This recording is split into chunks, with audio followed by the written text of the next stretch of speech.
The bank employees rudely kick out a black man, considering him an insignificant customer.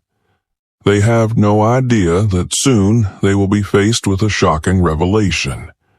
This man is the owner of the bank. How will their behavior change when the truth comes out? Subscribe and tell us in the comments where you're watching this from.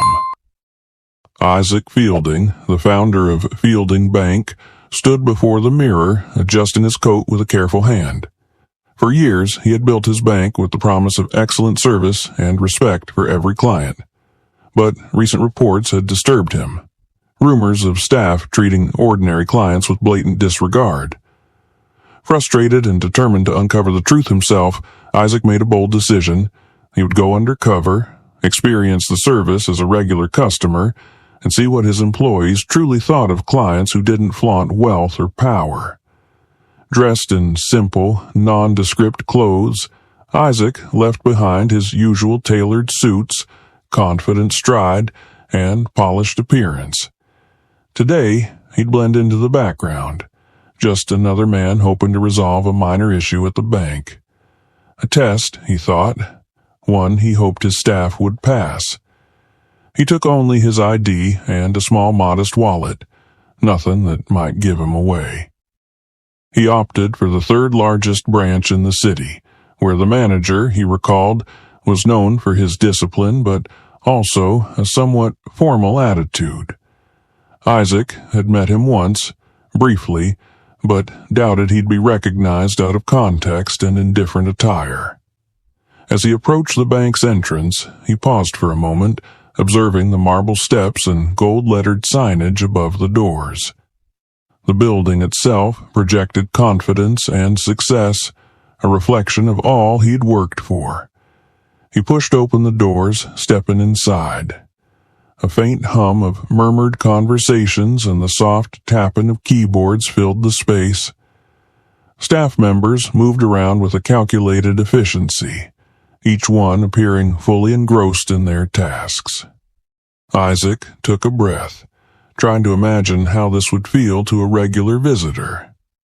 The lobby was polished, and the scent of fresh coffee drifted faintly from a waiting area on the right, where plush leather chairs sat neatly arranged for clients. He was early. The branch had just opened. A few clients were seated already, each glancing around with a polite impatience.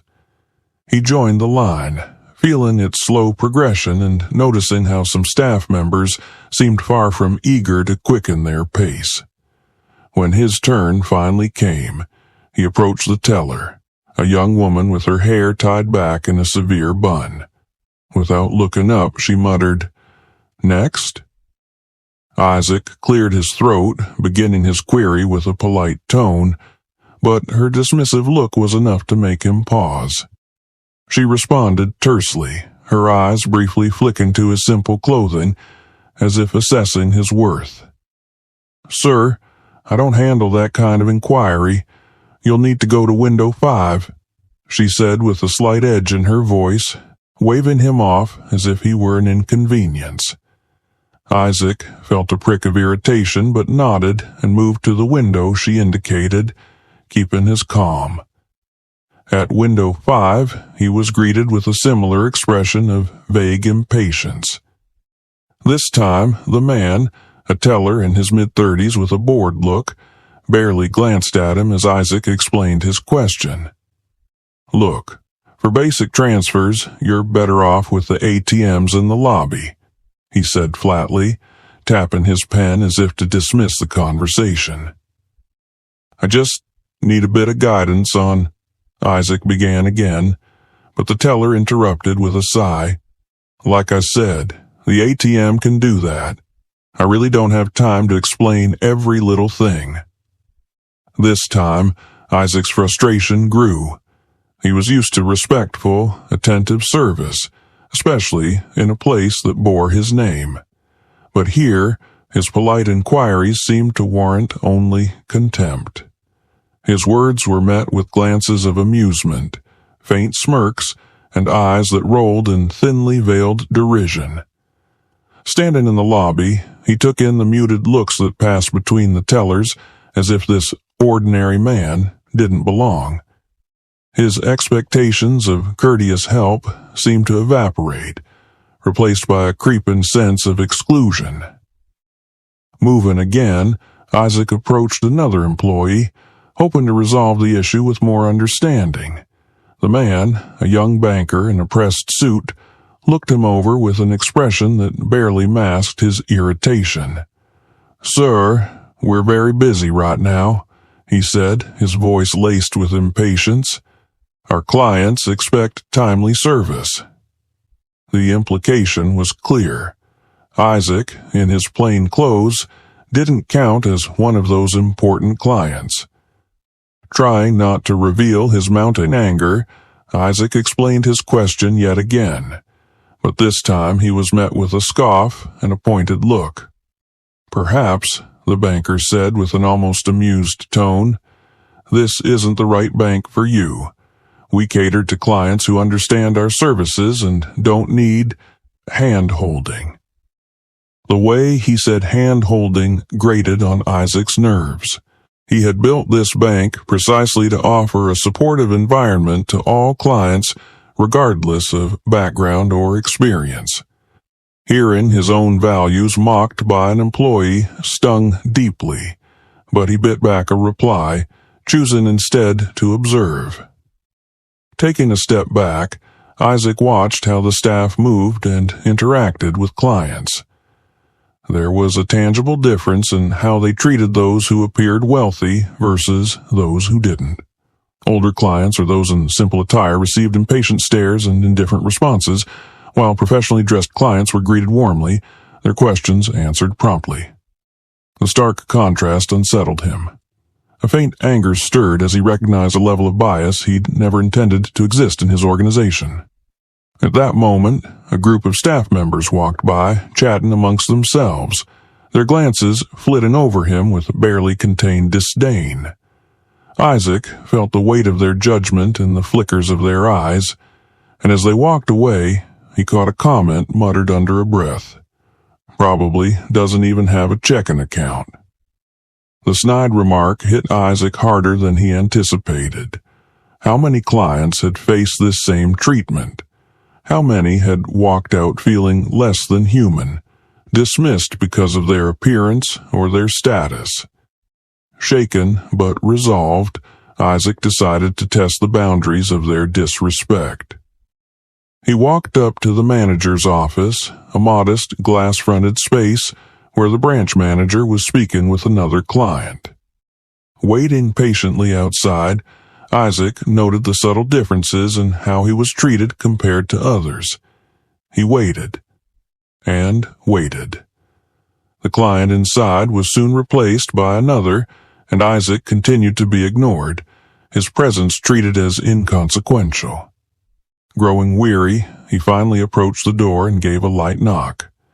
The manager looked up, irritation flashing across his face as he glanced at Isaac, barely suppressing his annoyance. "Yes?"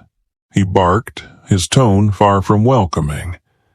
Isaac explained his issue, hoping that as a higher authority the manager would show a greater willingness to assist. But instead, the manager sighed, pinching the bridge of his nose.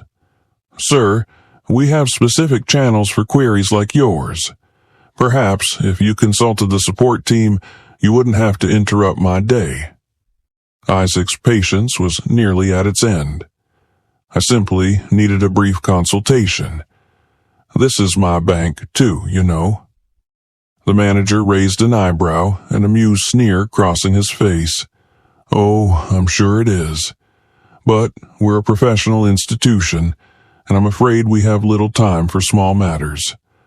Try a different branch if you're dissatisfied." The statement was laced with condescension, and Isaac realized he was being subtly dismissed, his concerns minimized and mocked. At that moment, a security guard approached, alerted by the manager's subtle nod. The guard positioned himself near Isaac, his stance firm. "Is there a problem here, sir?" the guard asked, his tone dripping with unspoken judgment. Isaac's jaw tightened, but he simply shook his head, holding his composure. "No, no problem," he replied. "I'll just be on my way." With a final, searing look, Isaac turned and left, each step echoing with his mounting frustration and hurt. Isaac walked away from the bank with a tightness in his chest and a surge of mixed emotions churning within him. Shock, anger, and an overwhelming sense of disbelief. The bank, his bank, had treated him, its founder, with nothing short of contempt. Yet this was precisely why he had chosen to test the waters anonymously. Now, as he took measured breaths, he prepared himself to go back and dig deeper, to see if the attitudes he encountered were isolated or indicative of a systemic problem.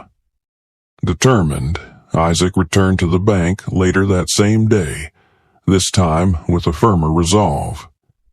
He entered through the same doors, once again blending into the background with his inconspicuous attire.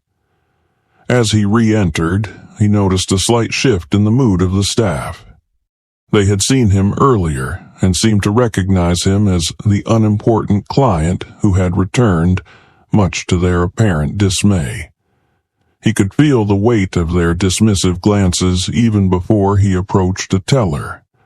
Isaac stepped up to the counter once again, choosing a different employee this time, a young man in his early 20s who wore a smug look of authority. The young man looked up with a hint of irritation, his gaze skimming over Isaac with obvious disinterest. "Yes?" he drawled, as if the single word alone was a favor. Isaac kept his voice steady, requesting help with a routine transaction. Instead of responding with professionalism, the teller sighed dramatically and rolled his eyes. "I told you, we're really busy. Use the ATM, that's what it's for." Isaac, sensing an opportunity to test the teller's patience, politely asked if the teller could assist him directly, explaining that he wasn't familiar with the newer features. At this, the teller's eyes hardened, his gaze becoming openly hostile. "Look," he said, his voice tinged with sarcasm, "it's not that hard. You put your card in, press a few buttons, and voila, your money's transferred." The remark drew a few smirks from nearby employees who were clearly listening in, and Isaac could feel their eyes on him, waiting to see how he would respond. A slight murmur of amusement passed through the tellers behind the counter, some of whom exchanged glances and smirks. Isaac held his composure, though he could feel his irritation bubbling beneath the surface. He tried to reason with the teller one last time. "I just need a bit of guidance. Isn't that part of your job?" he asked, maintaining a polite tone. The young teller let out a small laugh, his lips curling into a sneer. "Maybe in some banks, sure, but we don't exactly have time to cater to every little issue that walks in off the street, especially when there are bigger clients waiting." The statement was loud enough for others in the lobby to hear, and Isaac saw a few heads turn, the other clients casting quick glances of sympathy his way. But none spoke up. Feeling a flicker of indignation, Isaac glanced at the manager's office, hoping for some intervention. But the manager remained at his desk, engrossed in his own work, his face turned away from the unfolding scene. Realizing he was on his own, Isaac pressed on, hoping to get the teller to address his issue. But the teller leaned back, crossing his arms with an air of arrogance. "Tell you what," he said with mock cheer, "why don't you take a seat and wait? Maybe I'll help you when I get a free moment. If I get a free moment." Isaac held the teller's gaze, remaining silent, refusing to give the young man the satisfaction of seeing him flustered. Eventually, Isaac stepped back, accepting defeat, but feeling the sting of the experience deep within. He took a seat as instructed, all the while observing how the teller and other employees interacted with clients who looked more important. Well-dressed clients received immediate attention, quick assistance, and warm smiles, while those who seemed ordinary or unfamiliar with the banking system received little more than terse responses and dismissive gestures. Sitting in the waiting area, Isaac overheard an older man approach the same teller who had dismissed him. The man's request was simple, but the teller's response mirrored the arrogance and impatience Isaac himself had encountered.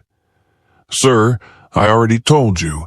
We don't have time to walk everyone through each transaction," the teller said with clear exasperation. The older man, visibly embarrassed, muttered an apology and stepped back, his face flushed with frustration. Isaac clenched his fists, appalled at the treatment of a fellow client, but he knew he needed to hold back his reaction. He still needed to see how far this culture of arrogance extended. Deciding to try his luck again, Isaac rose and approached another teller at a different counter. This time the employee, a middle-aged woman with a cold, impatient expression, looked him over before sighing as if he were a burden. Isaac stated his request again, doing his best to remain polite. "Is there someone here who could help me with this transaction?" The woman's eyebrows shot up, and she scoffed openly. "Didn't the last teller tell you to use the ATM?" she asked, a sneer in her voice. Isaac nodded. "Yes, but I was hoping someone here could assist me personally." She shook her head, exasperated. "Well, we're not here to hold hands. You're at a bank, not a daycare. If you can't handle a simple transaction, maybe you should consider finding a different bank, one that deals with simpler clients." Isaac felt his face flush, though he did his best to remain composed. Her words hit him harder than he expected, and he wondered how often this treatment was meted out to clients who didn't appear wealthy or important. Still, he pressed on. "I understand you're busy, but as a client, I would appreciate a bit of patience," he replied, keeping his tone even. But the teller merely smirked, glancing over her shoulder as if sharing the moment with nearby colleagues who stifled laughter. "You know, patience isn't really our job. Efficiency is. So if you want help, try coming back during off-peak hours. We don't have time for special requests right now." Her tone was icy, condescending, and Isaac could see her colleagues nodding in silent agreement, their faces marked with expressions of approval and disdain. Feeling the frustration mounting, Isaac took a step back, realizing he was unlikely to get any genuine assistance from the current staff. But he was far from done. He made a final attempt, approaching the manager's office directly. This time, he caught the manager's eye as he neared, and for a fleeting moment he thought the man might recognize him. Instead, the manager's expression darkened, and he motioned to Isaac to stay back. "I don't know what your issue is, but our staff has already told you what to do," the manager said, his tone clipped and dismissive. "I'd suggest you follow their instructions and stop disturbing the other clients." Isaac took a breath, feeling his patience slipping.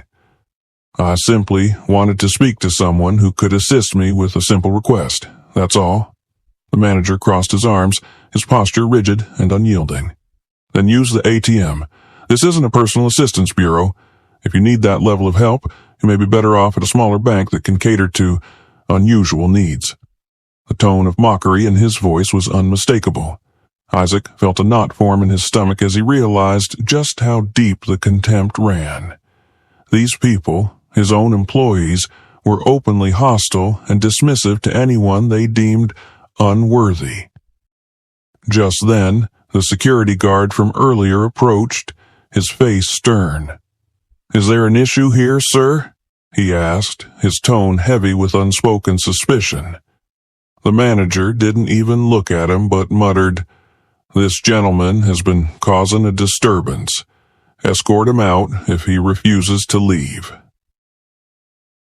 Isaac looked at the guard, then back at the manager, feeling an anger he struggled to contain.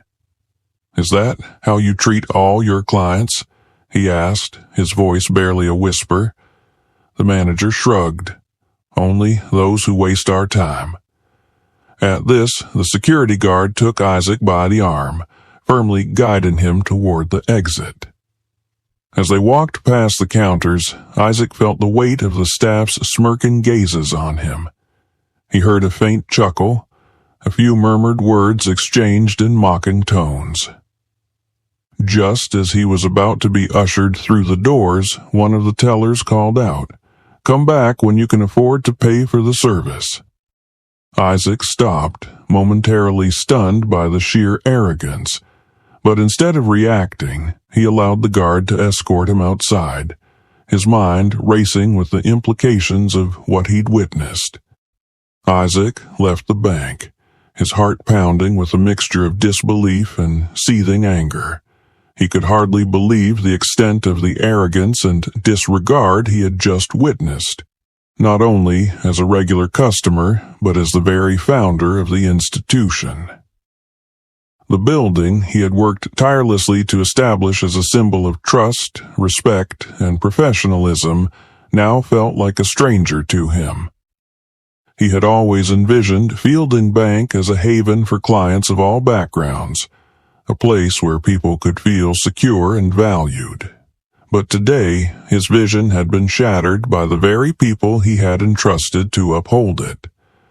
Back in his office that evening, he sat in the dim light, replaying every demeaning interaction, every dismissive glance, every mocking comment he had received.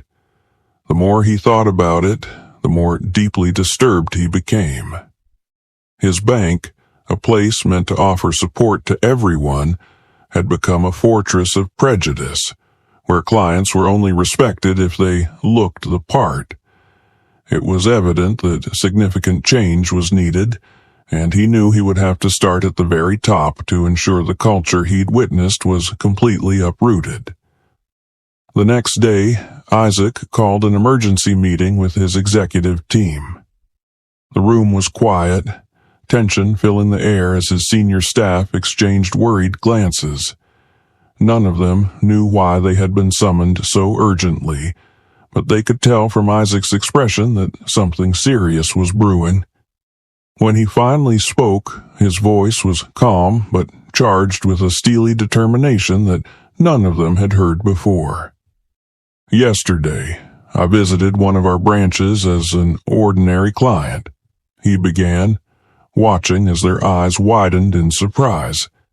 "I went in dressed as any other person might. No special treatment, no VIP pass.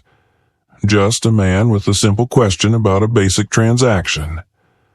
A ripple of shock moved through the room, but Isaac continued before anyone could respond. "What I witnessed was appalling," he said, his tone darkening. "I was met with rudeness, condescension, and outright hostility. The staff not only ignored my requests but openly mocked me, dismissed my questions, and ultimately had me escorted out by security. They treated me as if I were less than nothing, because I didn't look important." He let his words sink in, watching as the expressions of his executives turned from surprise to horror. "This is not the bank I built," he said, his voice unwavering. "This is not what Fielding Bank is supposed to represent. We're supposed to be a place of trust and dignity, where every client, regardless of appearance or background, feels respected and valued. But yesterday, I saw that we have lost sight of that mission." A few executives shifted uncomfortably, glancing around the room, but Isaac's gaze held them captive. "I'm not going to let this continue," he declared, Effective immediately, we're initiating a complete audit of our customer service policies and protocols. Every employee who interacted with me yesterday will be reviewed, and any further incidents of disrespect toward clients will result in immediate disciplinary action. Isaac's chief operations officer, a cautious man named Howard, raised his hand slightly, his face pale. "Sir, I think we can address this more discreetly. A full audit might be—" But Isaac cut him off with a sharp look. "No, Howard. Discretion is what allowed this to happen in the first place. We need transparency. We need accountability. Our clients deserve that much, and I will not compromise on this." The room fell silent once more, and Isaac leaned forward, folding his hands on the table. "I'm going to return to that branch," he said, his voice calm but resolute. "But this time I'll be coming in as the founder and owner of this bank. I want every one of those employees to see who they dismissed and humiliated yesterday.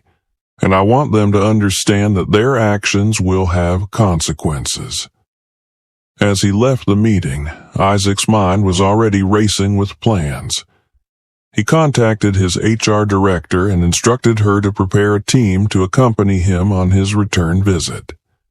The team would conduct on-the-spot evaluations with strict instructions to assess not only the employee's knowledge, but also their attitude and respect toward every client, regardless of perceived status.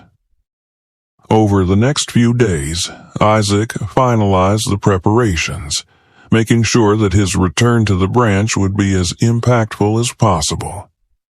His decision to return was not just a means of personal vindication. It was a message, one that he hoped would resonate throughout every branch of Fielding Bank. On the morning of his planned return, Isaac dressed in his usual attire, a tailored suit, polished shoes, and a sharp tie that spoke of authority and purpose. He was joined by a small team of senior managers who would observe the interactions and help facilitate immediate changes in the branch if necessary. As they approached the bank, Isaac felt a calm resolve settle over him. Today, there would be no mockery, no sneering faces, no dismissive gestures. Today, they would see him as he was, the founder and leader of the very institution they served. Entering the bank, Isaac's team spread out, each member observing different aspects of the staff's conduct and handling of clients. As he walked in, the employees who had interacted with him during his previous visit did a double take, their faces registering shock and panic as they recognized him in his full authority. The young teller who had laughed at him, the woman who had dismissed him with a smirk, and the manager who had all but ordered his removal now stood frozen, their expressions a mixture of confusion and dread. Isaac approached the counter calmly, his eyes locking onto each staff member who had treated him with disrespect. He gestured for them to gather, watching as they reluctantly moved closer, glancing at each other with apprehension. He allowed the silence to settle before he spoke, his voice low but commanding. "Do you remember me?" he asked, looking directly at the young teller who had laughed at his questions. The teller swallowed hard, his face paling as he stammered, "Yes, sir. I didn't realize." Isaac cut him off, his gaze unyielding. "Didn't realize what? That you were speaking to someone who mattered? That you were speaking to someone who deserved basic respect?" He turned his attention to the others, his eyes cold and calculating. "And what about you?" He addressed the woman who had scoffed at his request. "Did you think it was acceptable to dismiss a client's questions because they didn't look important to you?" She opened her mouth to speak, but he silenced her with a raised hand. "No excuses," he said, his tone sharp. "This isn't just about me. This is about every client who walks through those doors expecting respect and receiving none." He motioned for the manager to join the group, watching as the man shifted uncomfortably under his gaze. "You," he said, his voice cold, "you allowed this culture to fester in your branch. You encouraged this attitude of superiority and contempt. Do you have anything to say for yourself?" The manager's face turned a shade of red, his eyes darting to the floor. I'm sorry, Mr. Fielden. I had no idea." "No idea?" Isaac's voice rose slightly, anger lacing his words. "How could you not know? This behavior was blatant. It was systematic. Either you ignored it deliberately, or you simply didn't care." He paused, letting his words sink in, then continued in a measured tone. "Well, now you will care. Because as of this moment, every one of you is under review. Every action, every word, every client interaction will be scrutinized. And if any of you are found to treat clients with anything less than the respect they deserve, you will no longer work here." The employees glanced at each other, fear evident on their faces. Isaac's voice softened slightly, though it retained its steely edge. Fielding Bank was built on principles of integrity, respect, and fairness. Those principles apply to everyone who walks through our doors. And if you can't uphold those values, then this is not the place for you. He turned to his HR director, who had been observing the exchange with a clipboard in hand. "You have my full support to make any necessary changes in staffing," he said. "Let's start with immediate evaluations." With that, Isaac turned back to the staff, his gaze steady. "Today marks the beginning of a new standard in this branch. You will be watched closely, and I expect nothing less than excellence from each of you." Isaac returned to the bank the next day with a steely resolve, prepared to follow through with the sweeping changes he had set in motion. This time he was not alone. Alongside him were senior executives from the bank's HR department, as well as a few close advisors who had been briefed on the situation and were ready to witness the consequences unfold. They all knew this was more than a disciplinary visit. It was a decisive moment in Fielding Bank's history, one that would set the standard for how clients were treated going forward. The branch employees were unaware of his planned arrival that morning, going about their usual routines with the same sense of casual authority and complacency. They had yet to understand the gravity of their actions, to realize that their behavior toward unimportant clients had not gone unnoticed by the highest echelons of the bank. When Isaac and his team walked through the glass doors, the atmosphere in the branch shifted immediately. Isaac, in his sharp, tailored suit and with an air of unmistakable authority, was a far cry from the man who had been dismissed as irrelevant just days prior.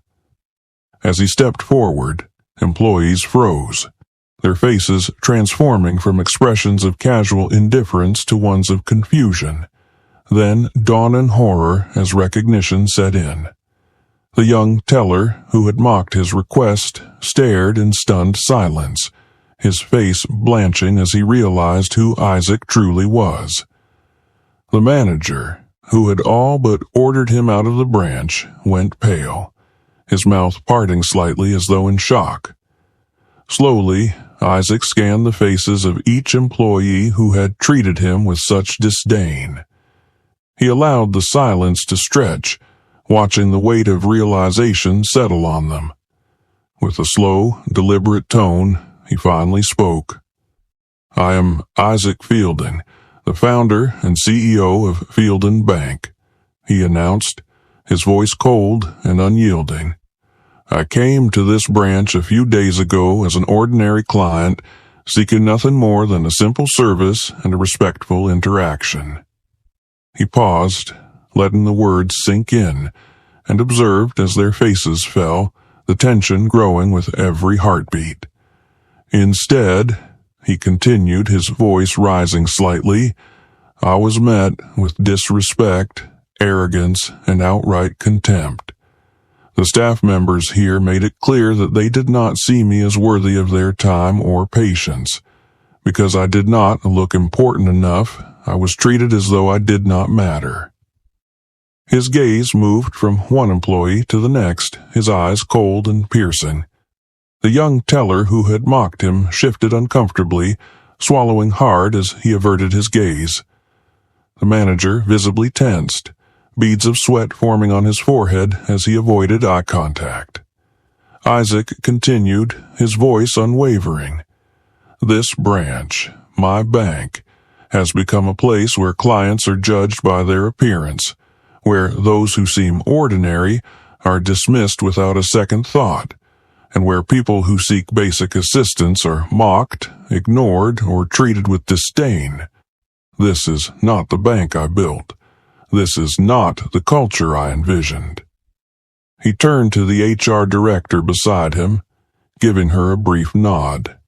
She stepped forward, clipboard in hand, and addressed the employees with a tone that left no room for argument, effective immediately. Each of you will undergo an intensive review process, she stated. Your conduct, your interactions, and your treatment of clients will be closely monitored. Those found guilty of disrespectful behavior will face immediate consequences. The employees exchanged nervous glances, the reality of the situation sinking in. The HR director continued, her voice unyielding. We will also be implementing mandatory training sessions focusing on customer service, empathy, and respect. Fielding Bank will no longer tolerate this culture of superiority and disregard for clients. Isaac watched as the expressions of fear and embarrassment deepened among the employees, especially those who had treated him so poorly. He felt a cold satisfaction at the justice being served, but he was not done yet.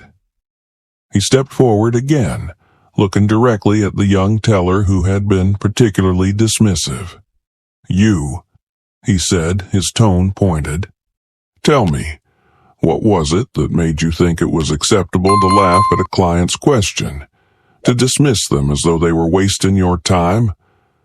The teller's face turned scarlet, and he stammered, I didn't realize, I didn't know. Isaac's gaze hardened. Didn't know what? That every person who walks through those doors deserves to be treated with respect? The teller looked down, shame washing over his face. Isaac turned his attention to the woman who had smirked when he'd asked for assistance. And you, he said, his voice sharp. Do you think it's acceptable to tell clients to go elsewhere because you don't consider their questions worth your time? She shook her head, unable to meet his gaze, her confidence shattered.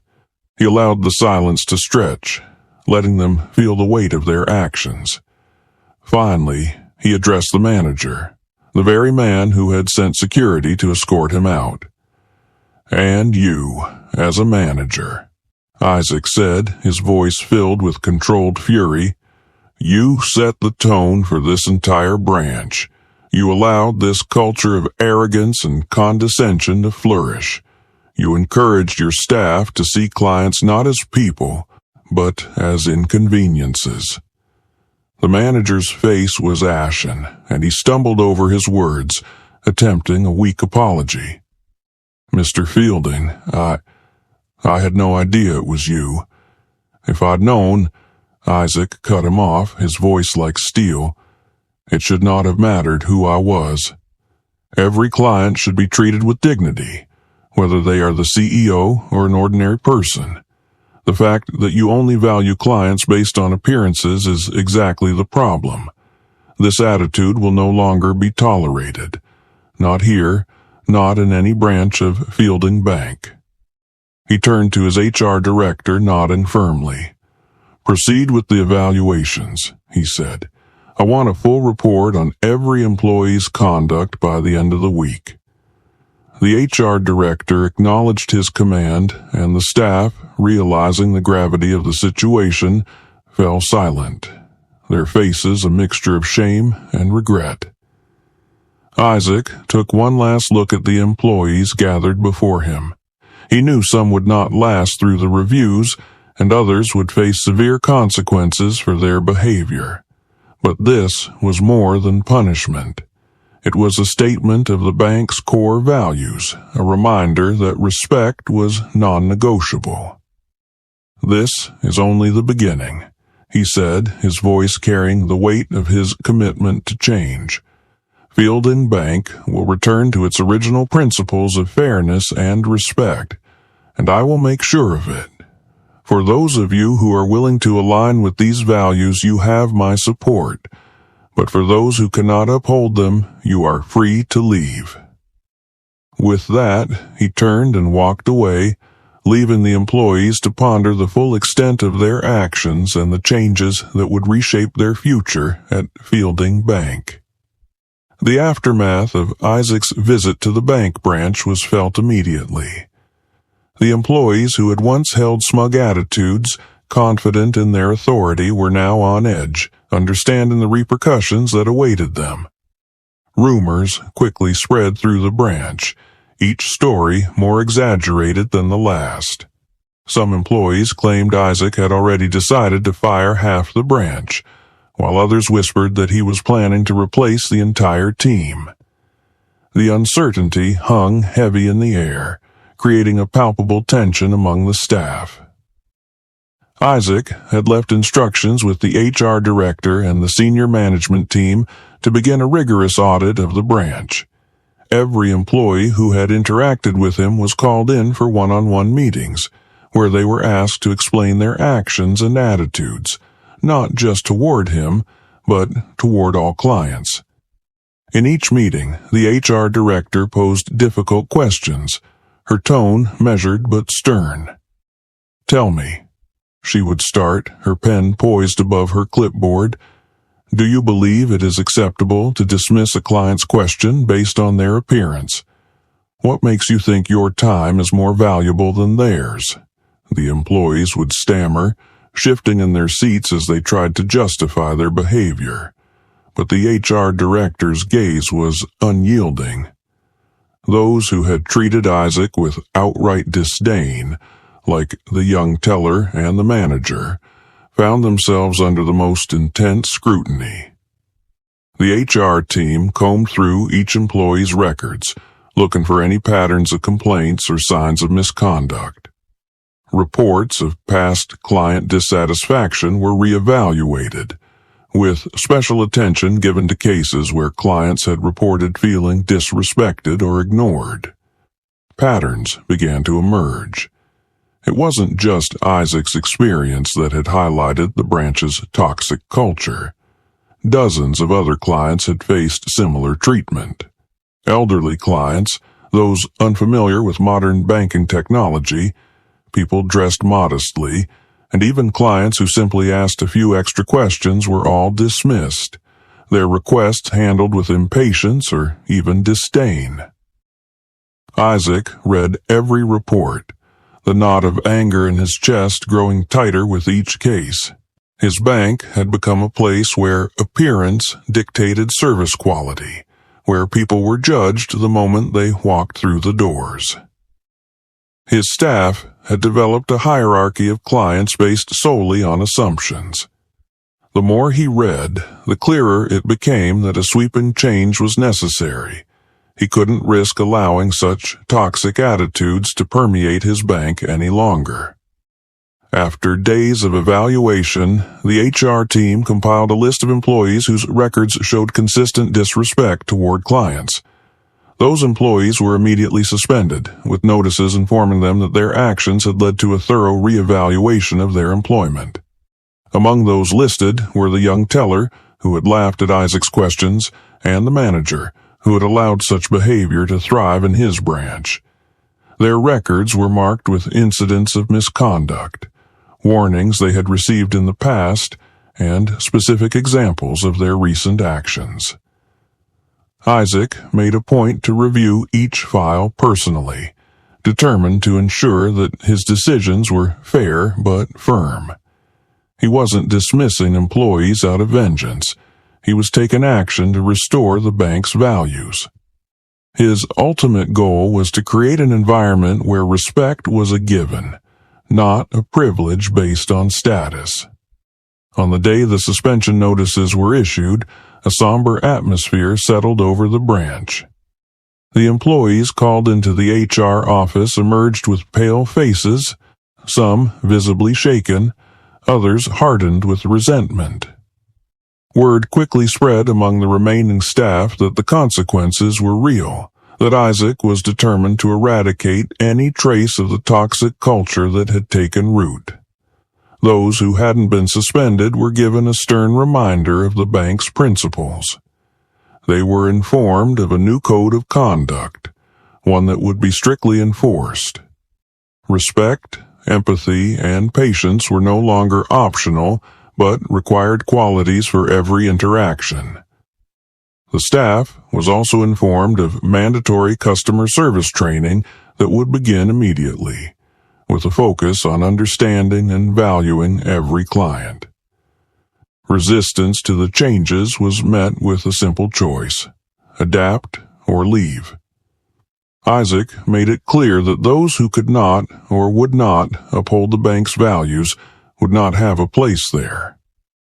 For many employees, the reality of the situation began to sink in, and a quiet determination to improve replaced the once casual indifference. Among those who remained, there was an unspoken agreement that the bank's standards had changed, that clients would no longer be dismissed based on appearances. Isaac watched these changes unfold with a sense of grim satisfaction. He had not wanted it to come to this, but he was resolute. The values he had built his bank upon were non-negotiable, and he would do whatever it took to ensure they were respected. As part of the new training, the HR team conducted role-play sessions where employees practiced handling difficult situations with empathy and patience. Scenarios were created to mimic real-life client interactions, with actors playing clients from all walks of life. The employees who once balked at the idea of assisting ordinary clients now found themselves in simulated situations where they had to demonstrate respect and courtesy, regardless of the client's background or demeanor. Isaac attended several of these sessions, observing as his employees struggled to break old habits and adopt a more client-centered approach. At first, some of them faltered, their ingrained arrogance slipping through in subtle expressions or tones of voice. But over time, with guidance and feedback, he saw genuine progress. He watched as employees who had once dismissed clients with a wave of the hand now listened attentively, showing patience and understanding, even under pressure. However, he knew that not everyone would change. For some employees, the arrogance and superiority ran too deep. After weeks of training, evaluations, and monitoring, it became clear who was truly committed to upholding the bank's values and who was resistant to change. Those who resisted were given a final choice: accept the new standards or be dismissed. Some chose to leave, unwilling to adopt what they saw as a demeaning approach to service. Isaac watched as these employees exited the bank, understanding that their departure was necessary for the bank's future. The training sessions became a foundation upon which the bank's new culture would be built. Each employee who passed through the program emerged with a renewed understanding of the bank's mission. They began to see their roles not as gatekeepers of exclusivity, but as stewards of a service open to everyone. Isaac took pride in these developments, knowing that he was witnessing the rebirth of Fielding Bank's values. Client feedback began to reflect the changes as well. The once dismissive staff now greeted clients with genuine warmth, handling each question with patience, no matter how simple or complex. the bank began receiving messages of gratitude from clients who appreciated the new approach. An elderly client wrote to the branch, thanking the staff for taking the time to walk her through an online transaction she'd struggled to understand. Another client, who had previously felt intimidated to ask questions, now felt comfortable approaching the tellers. Each message served as a reminder to Isaac that his decision to intervene had been necessary, that the hard choices he had made were paying off. But the changes went beyond the branch staff.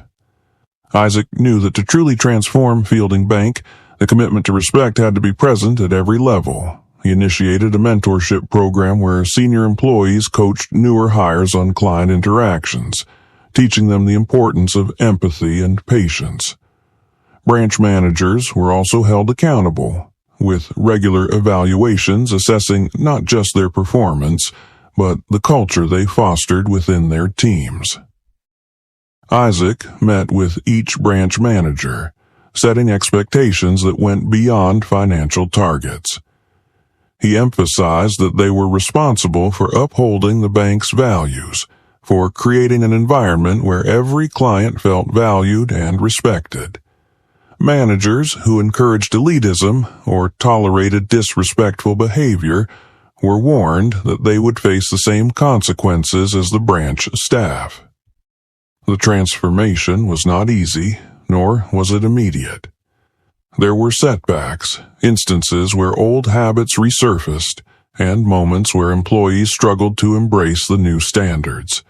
But Isaac remained vigilant, addressing each issue with the same firm resolve that had guided him from the start. He knew that the journey to restore Fielding Bank's integrity would be a long one, but he was prepared for it. Gradually, Fielding Bank's reputation began to shift. Clients noticed the difference, word spread, and the bank began to attract a wider range of clientele, people who felt welcomed regardless of their background. The branch, where Isaac had first gone undercover, became a model for other locations, its staff setting an example of respect and professionalism. Isaac took a quiet pride in watching the branch evolve, knowing that his vision was becoming reality. Months had passed since Isaac's initial visit to the bank branch, a visit that had exposed the deep-rooted issues lurking within his institution. The transformations he had set in motion were starting to bear fruit, but the journey had been anything but simple. The strict evaluations, the intensive training, and the firm restructuring of each branch's values had slowly begun to create a culture Isaac could once again stand behind. Fielding Bank was steadily rebuilding its reputation, client by client, interaction by interaction. This morning, as Isaac walked into the main branch, he felt a renewed sense of purpose. For the first time in years, he was confident that his bank was becoming the institution he had always envisioned. He was greeted warmly by the staff, who now recognized him as not just the founder, but as a hands-on leader dedicated to his bank's core values. He nodded to them in return, feeling a mutual respect that hadn't been there before. Today, he would visit each department, observe the new systems in action, and speak with the employees who had embraced the change. As he moved through the halls, he noticed the way his employees interacted with clients. The dismissive glances, the impatience, the subtle arrogance he had once observed were all but gone. In their place was a sense of genuine engagement, of empathy and professionalism that filled him with pride. The new staff training, developed in the wake of his visit, had become a fundamental part of Fielding Bank's operations.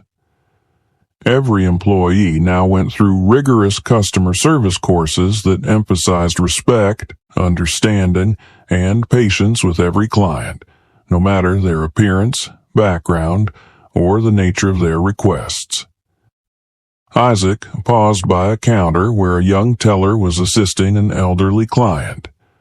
The client, struggling with a basic digital transaction, apologized repeatedly for her slowness, clearly uncomfortable with her lack of technical knowledge. But the teller simply smiled, reassured her, and walked her through the process, speaking gently and offering words of encouragement. Isaac watched this scene, reminded of how such a simple act of patience had been so rare in his bank just months ago. As he continued through the branch, he stopped at various desks, engaging with employees, asking about their experiences with the new training. Each employee expressed appreciation for the shift, noting how they had grown to see their clients differently. The change hadn't come without challenges, but now they spoke about it as if it were second nature, a sign that the new culture was taking hold. One employee, a seasoned teller who had been with the bank for over a decade, approached him with a hesitant smile. "Mr. Fielding, I just wanted to thank you," she began. "When I first heard about the changes, I was skeptical. I thought, why fix what's not broken? But now I see the difference. Our clients notice it too. They come in relaxed, willing to ask questions. It feels good to help them, to know they trust us." Isaac felt a surge of pride and validation in her words. "Thank you for embracing the change," he replied. "This bank exists for our clients. I built it to serve everyone, and I'm grateful to see that vision come to life again." In addition to retraining his existing staff, Isaac had also initiated a mentorship program, pairing seasoned employees with new hires to instill the bank's values from the very beginning. This program had proven invaluable, as senior staff members passed down not only technical knowledge, but also a sense of duty and respect toward clients. Isaac was pleased to see seasoned employees who had once held dismissive attitudes, now embodying the very values he had hoped to restore. Isaac's journey through the bank that day culminated in a visit to a special meeting organized for clients. He had invited clients from all backgrounds to discuss their experiences with the bank, both past and present.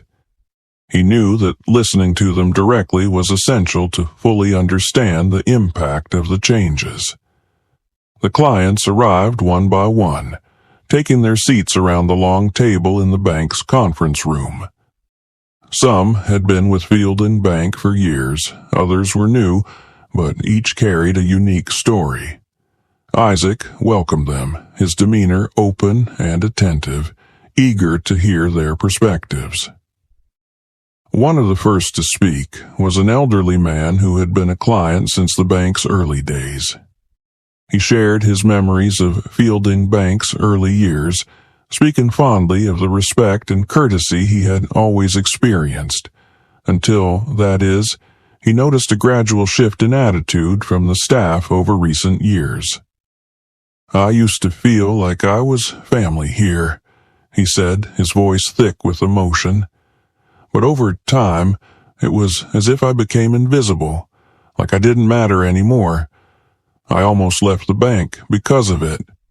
Isaac listened closely, nodding as he took in the man's words. "But recently," the man continued, "I've seen something change. The staff are kind again, attentive. I feel respected. It reminds me of why I chose this bank in the first place." Isaac felt a sense of fulfillment in the man's words, grateful that the efforts were not only noticed but appreciated. Another client, a young woman, described her experience as a new client, recounting how she had been met with patience and understanding when she'd needed help setting up her accounts. She explained that her previous bank had made her feel out of place, as if she didn't belong. "But here, at Fielding Bank, I felt like I could ask any question, no matter how simple. It's rare to feel that way," she said, smiling warmly. Isaac thanked each client, acknowledging the significance of their feedback. Each story reinforced his conviction that the bank was moving in the right direction. He assured them that their experiences would continue to be the driving force behind Fielding Bank's mission. As the meeting concluded, Isaac walked each client to the door, shaking their hands and thanking them personally. They left with a sense of reassurance, knowing that their voices had been heard. Isaac returned to his office feeling a deep sense of purpose. Fielding Bank was, once again, becoming a place where everyone was valued, a place where respect and empathy were central to its mission. That afternoon, Isaac held a final meeting with the senior management team to discuss the future. He outlined a plan to implement the successful policies and training programs across all branches, ensuring that the transformation would reach every corner of the institution. Each manager was tasked with upholding the new standards, not just in their interactions with clients, but in their leadership of the staff. "This isn't just about one branch," Isaac said, addressing his team. "We're rebuilding the reputation of Fielding Bank as a whole. Every branch, every employee, every client, everyone deserves to feel respected and valued here. This is our mission, and it's one we must uphold without exception."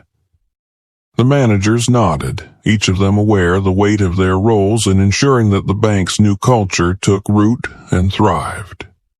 Isaac ended the meeting by reinforcing the idea that respect was non-negotiable. Fielding Bank was on a journey to rebuild trust, and they were all responsible for that mission. Over the next few months, as the new standards were enforced and the training programs became an essential part of the bank's operations, Fielding Bank's reputation blossomed. Word spread of the bank's renewed commitment to respect and empathy, and clients began to notice the difference. Customer satisfaction ratings climbed, and the bank received letters of gratitude from clients who appreciated the attentiveness and genuine care they now encountered at every branch. Isaac continued to make personal visits to branches, ensuring that the culture he had worked so hard to cultivate was being upheld. Each time he visited, he found employees who were not only meeting expectations but exceeding them, embodying the spirit of service and respect he had always dreamed of for his bank. Standing in one of the branches one afternoon, watching a teller help a client with a smile and genuine interest, Isaac felt an overwhelming sense of accomplishment. His vision was alive again, stronger and clearer than ever. Fielding Bank had faced a challenging period, but it had emerged with a renewed purpose. For Isaac, this transformation was not only a victory, but a reminder of the power of integrity and the importance of staying true to one's values, even in the face of adversity. Thank you for watching. Subscribe to the channel to not miss new stories, and stay tuned for the next and other videos. Your opinion is important to us. Leave comments and tell us what you would do if you were the hero. See you in new episodes.